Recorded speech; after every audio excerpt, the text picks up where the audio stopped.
Devon turned away to meet up with Turbo and just about slammed into someone. He snagged the woman and pulled her against him so they didn't topple. The silky fabric of her blouse floated between his fingers, and her cascading blonde hair tumbled over him as they collided.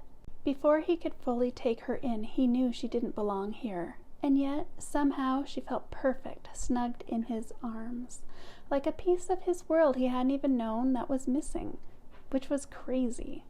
Her big brown eyes widened as he continued to hold her, trying to figure out his reaction. They stared at each other for a long moment, her hands braced against his pecs as though they'd always belonged there, as if the two of them should know each other. Who was this woman? "Hi," he said finally. "I'm Devon."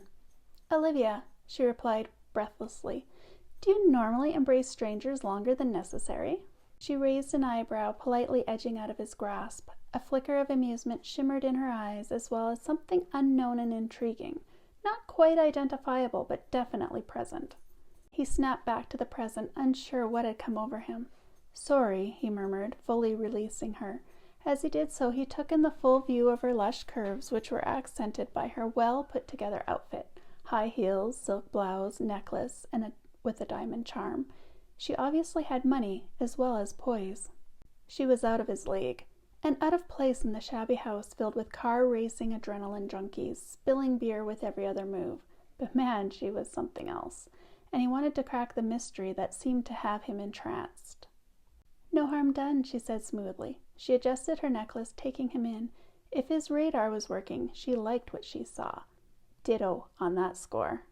"You okay?" he asked, his voice husky. She nodded and wetted her luscious lips. "Thanks for embracing you longer than is socially acceptable between two strangers." She laughed before catching herself. "Women fall for me all the time, you know," he joked, hoping to make the sun shine across her face once again with another laugh. Stupid. He was spilling trite lines, begging for attention, and yet she rewarded him with a small smile, humoring him, and their eyes met once more.